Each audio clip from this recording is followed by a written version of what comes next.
Lynching imbeciles. An Arkansas butchery. The only excuse which capital punishment attempts to find is upon the theory that the criminal is past the power of reformation and his life is a constant menace to the community. If, however, he is mentally unbalanced, irresponsible for his acts, there can be no more inhuman act conceived of than the willful sacrifice of his life. So thoroughly is that principle grounded in the law, that all civilized society surrounds human life with a safeguard, which prevents the execution of a criminal who is insane, even if sane at the time of his criminal act. Should he become insane after its commission, the law steps in and protects him during the period of his insanity. But lynch law has no such regard for human life. Assuming for itself an absolute supremacy over the law of the land, it has time and again dyed its hands in the blood of men who were imbeciles.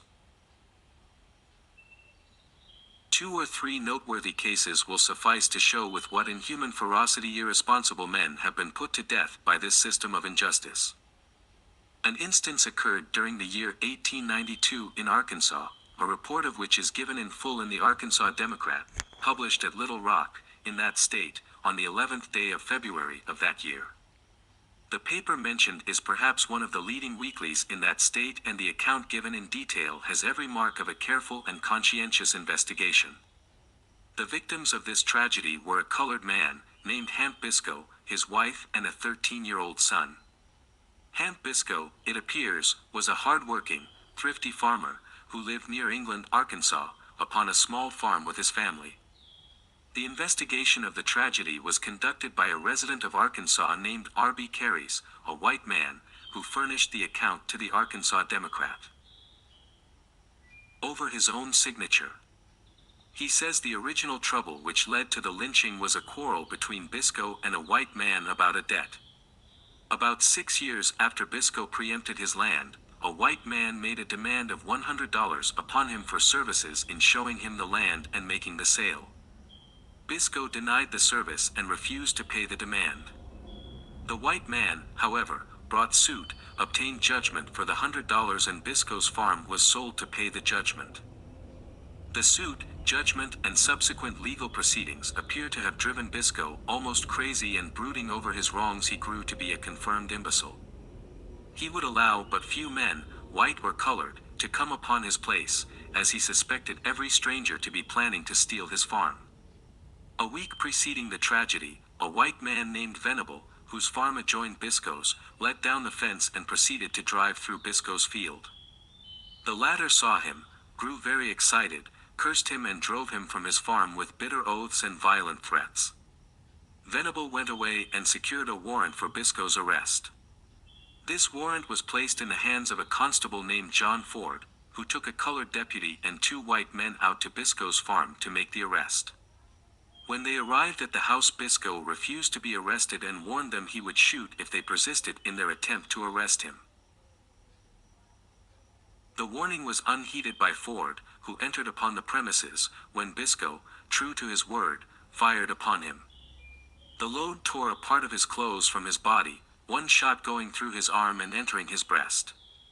After he had fallen, Ford drew his revolver and shot Biscoe in the head and his wife through the arm. The Negro deputy then began firing and struck Biscoe in the small of the back. Ford's wound was not dangerous, and in a few days he was able to be around again. Biscoe, however, was so severely shot that he was unable to stand after the firing was over. 2 other white men, hearing the exchange of shots, went to the rescue of the officers, forced open the door of Biscoe's cabin and arrested him, his wife and 13-year-old son, and took them, together with a babe at the breast, to a small frame house near the depot and put them under guard. The subsequent proceedings were briefly told by Mr. Carley in the columns of the Arkansas Democrat above mentioned, from whose account the following excerpt is taken. It was rumored here that the Negroes were to be lynched that night, but I do not think it was generally credited, as it was not believed that Ford was greatly hurt and the Negro was held to be fatally injured and crazy at that. But that night, about 8 o'clock, a party of perhaps 12 or 15 men, a number of whom were known to the guards, came to the house and told the Negro guards they would take care of the prisoners now, and for them to leave. As they did not obey at once, they were persuaded to leave with words that did not admit of delay. The woman began to cry and said, "You intend to kill us to get our money." They told her to hush. She was heavy with child and had a child at her breast, as they intended to give her a nice present. The guards heard no more, but hastened to a Negro church nearby and urged the preacher to go up and stop the mob.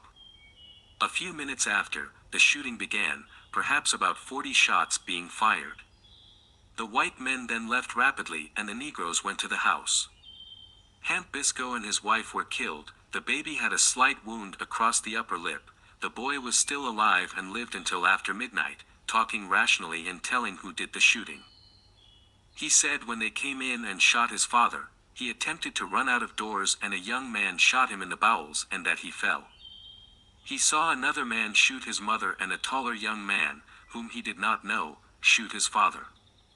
After they had killed them, the young man who had shot his mother pulled off her stockings and took $220 in currency that she had hid there. The men then came to the door where the boy was lying and one of them turned him over and put his pistol to his breast and shot him again. This is the story the dying boy told as near as I can get it. It is quite singular that the guards and those who had conversed with him were not required to testify. The woman was known to have the money as she had exposed it that day. She also had $36 in silver, which the plunderer of the body did not get. The Negro was undoubtedly insane and had been for several years. The citizens of this community condemn the murder and have no sympathy with it. The Negro was a well-to-do farmer, but had become crazed because he was convinced some plot had been made to steal his land and only a few days ago declared that he expected to die in defense of his home in a short time and he did not care how soon. The killing of a woman with the child at her breast and in her condition, and also a young boy, was extremely brutal. As for Hamp Biscoe, he was dangerous and should long have been confined in the insane asylum. Such were the facts as near as I can get them, and you can use them as you see fit, but I would prefer you would suppress the names charged by the Negroes with the killing. Perhaps the civilized world will think that with all these facts laid before the public, by a writer who signs his name to his communication, in a land where grand juries are sworn to investigate, where judges and juries are sworn to administer the law and sheriffs are paid to execute the decrees of the courts, and where, in fact, every instrument of civilization is supposed to work for the common good of all citizens, that this matter was duly investigated, the criminals apprehended and the punishment meted out to the murderers. But this is a mistake. Nothing of the kind was done or attempted.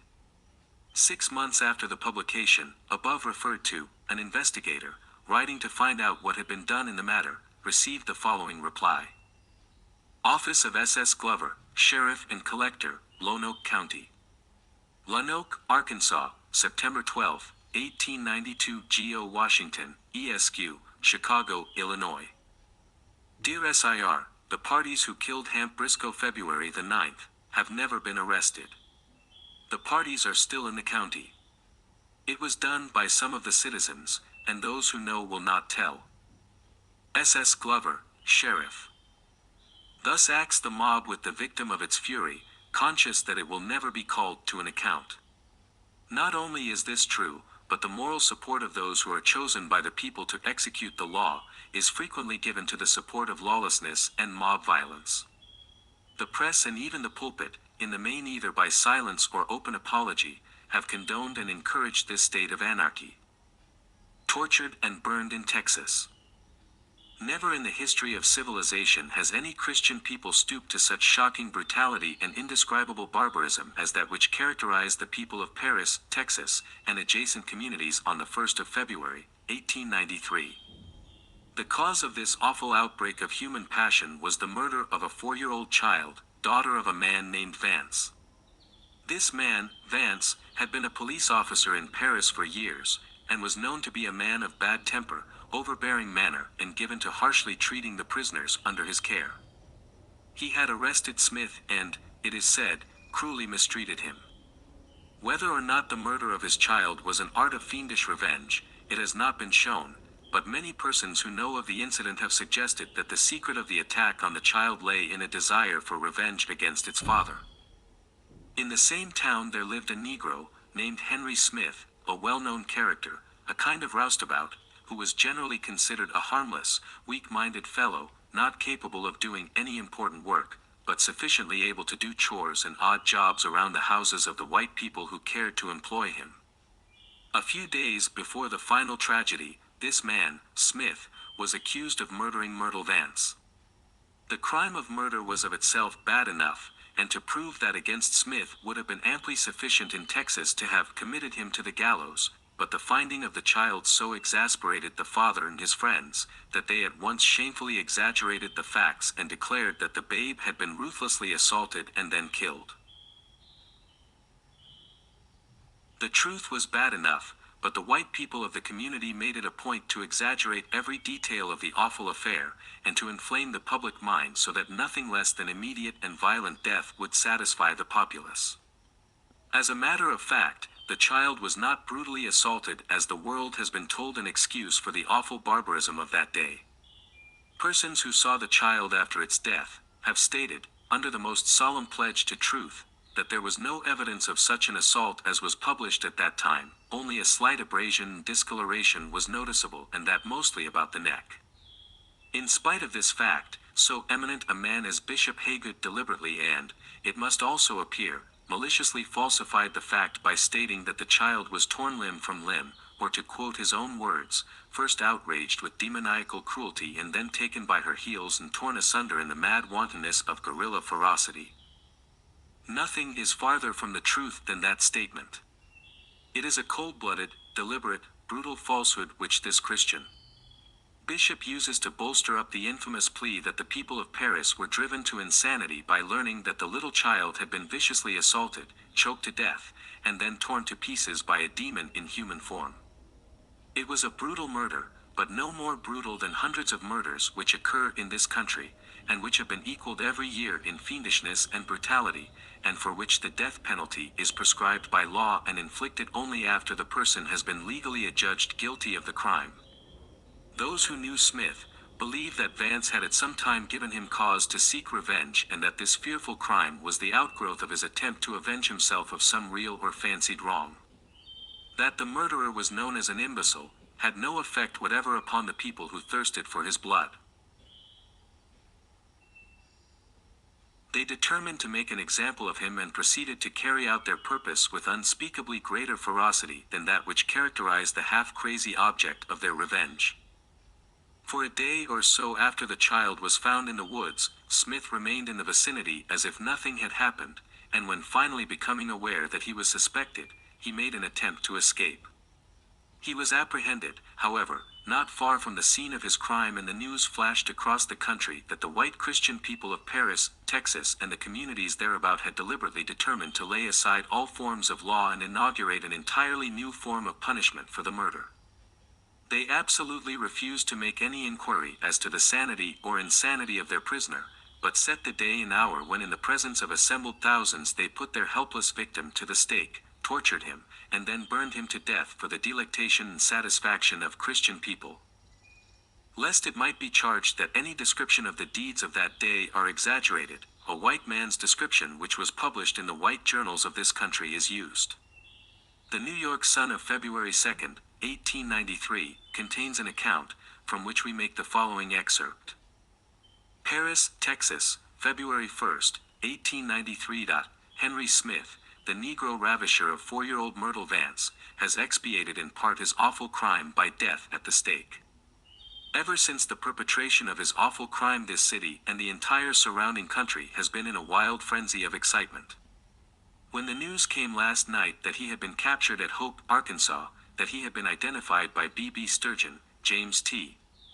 Hicks, and many other of the Paris searching party, the city was wild with joy over the apprehension of the brute. Hundreds of people poured into the city from the adjoining country, and the word passed from lip to lip that the punishment of the fiend should fit the crime, that death by fire was the penalty Smith should pay for the most atrocious murder and terrible outrage in Texas history.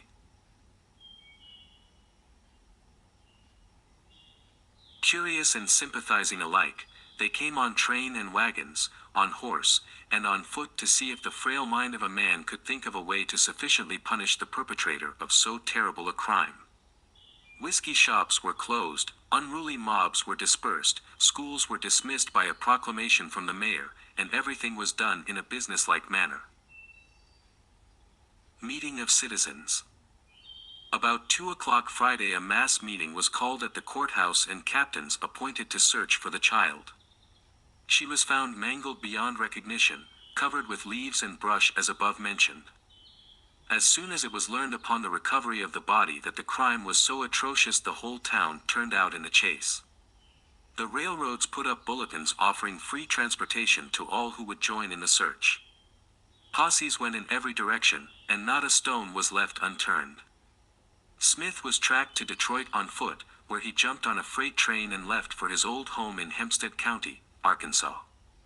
To this county he was tracked and yesterday captured at Clough, a flag station on the Arkansas and Louisiana Railway about 20 miles north of Hope. Upon being questioned the fiend denied everything, but upon being stripped for examination his undergarments were seen to be spattered with blood and a part of his shirt was torn off. He was kept under heavy guard at Hope last night, and later on confessed the crime. This morning he was brought through Texarkana, where 5,000 people awaited the train, anxious to see a man who had received the fate of Ed Coy. At that place speeches were made by prominent Paris citizens, who asked that the prisoner be not molested by Texarkana people, but that the guard be allowed to deliver him up to the outraged and indignant citizens of Paris. Along the road the train gathered strength from the various towns, the people crowded upon the platforms and tops of coaches anxious to see the lynching and the Negro who was soon to be delivered to an infuriated mob. Burned at the stake. Arriving here at 12 o'clock the train was met by a surging mass of humanity 10,000 strong. The Negro was placed upon a carnival float in mockery of a king upon his throne, and, followed by an immense crowd, was escorted through the city so that all might see the most inhuman monster known in current history. The line of march was up Main Street to the square, around the square down Clarksville Street to Church Street, thence to the open prairies about 300 yards from the Texas and Pacific Depot. Here Smith was placed upon a scaffold, 6 feet square and 10 feet high, securely bound, within the view of all beholders. Here the victim was tortured for 50 minutes by red-hot iron brands thrust against his quivering body. Commencing at the feet the brands were placed against him inch by inch until they were thrust against the face. Then, being apparently dead, kerosene was poured upon him, cottonseed hulls placed beneath him and set on fire. In less time than it takes to relate it, the tortured man was wafted beyond the grave to another fire, hotter and more terrible than the one just experienced. Curiosity seekers have carried away already all that was left of the memorable event, even to pieces of charcoal. The cause of the crime was that Henry Vance, when a deputy policeman, in the course of his duty was called to arrest Henry Smith for being drunk and disorderly. The Negro was unruly, and Vance was forced to use his club. The Negro swore vengeance, and several times assaulted Vance. In his greed for revenge, last Thursday, he grabbed up the little girl and committed the crime. The father is prostrated with grief and the mother now lies at death's door, but she has lived to see the slayer of her innocent babe suffer the most horrible death that could be conceived. Torture beyond description. Words to describe the awful torture inflicted upon Smith cannot be found. The Negro, for a long time after starting on the journey to Paris, did not realize his plight. At last, when he was told that he must die by slow torture, he begged for protection. His agony was awful. He pleaded and writhed in bodily and mental pain. Scarcely had the train reached Paris than this torture commenced. His clothes were torn off piecemeal and scattered in the crowd, people catching the shreds and putting them away as mementos. The child's father, her brother, and 2 uncles then gathered about the Negro as he lay fastened to the torture platform and thrust hot irons into his quivering flesh. It was horrible, the man dying by slow torture in the midst of smoke from his own burning flesh.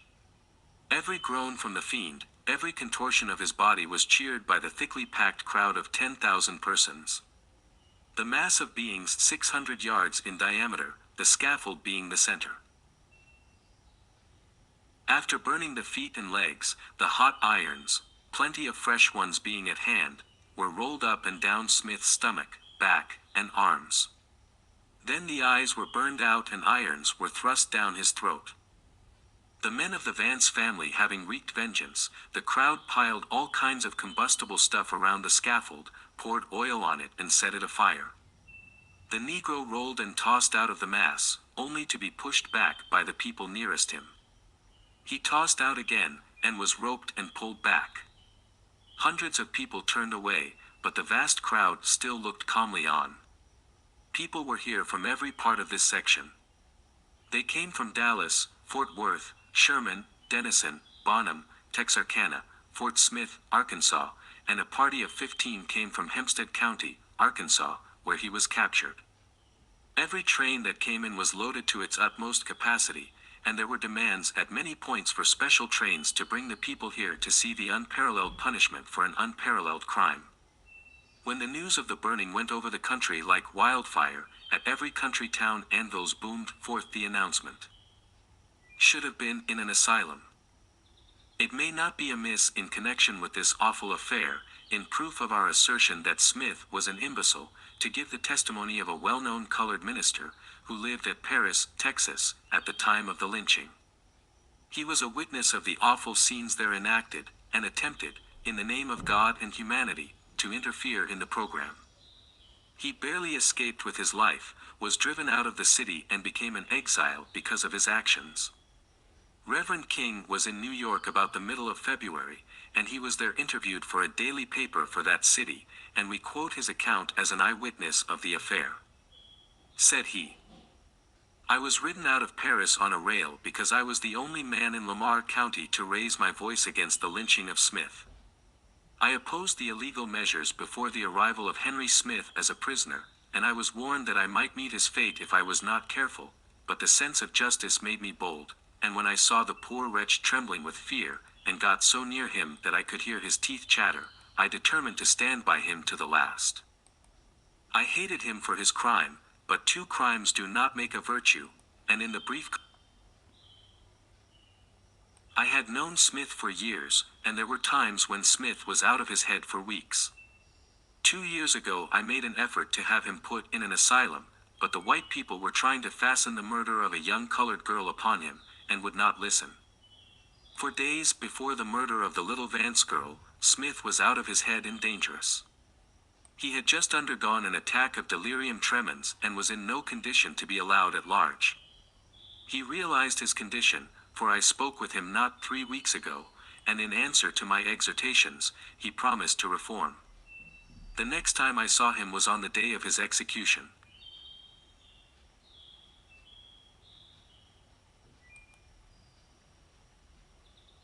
Drink did it.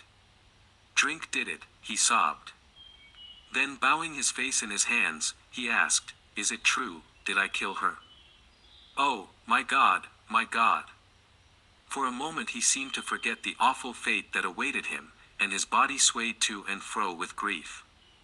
Someone seized me by the shoulder and hurled me back, and Smith fell writhing to the ground in terror as 4 men seized his arms to drag him to the float on which he was to be exhibited before he was finally burned at the stake.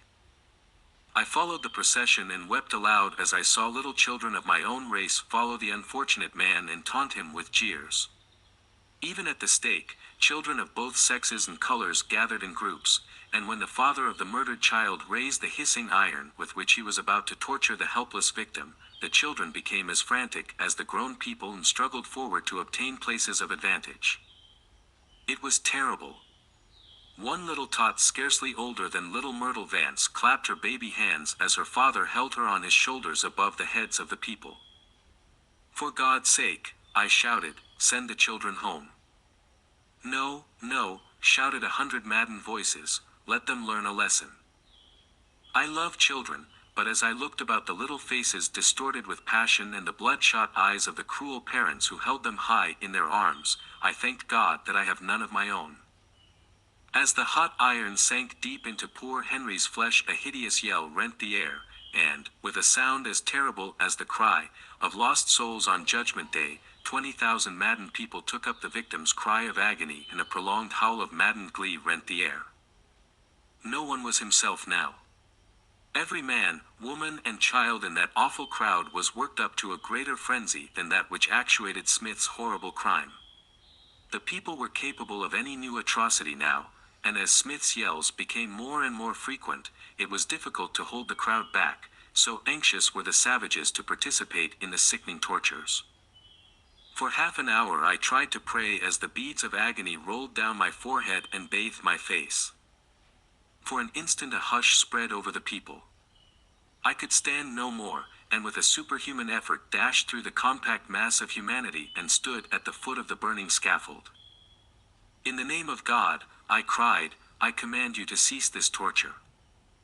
The heavy butt of a Winchester rifle descended on my head and I fell to the ground. Rough hands seized me and angry men bore me away, and I was thankful. At the outskirts of the crowd I was attacked again, and then several men, no doubt glad to get away from the fearful place, escorted me to my home, where I was allowed to take a small amount of clothing. A jeering crowd gathered without, and when I appeared at the door ready hands seized me and I was placed upon a rail, and, with curses and oaths, taken to the railway station and placed upon a train. As the train moved out someone thrust a roll of bills into my hand and said, God bless you, but it was no use. When asked if he should ever return to Paris, Mr. King said, I shall never go south again. The impressions of that awful day will stay with me forever.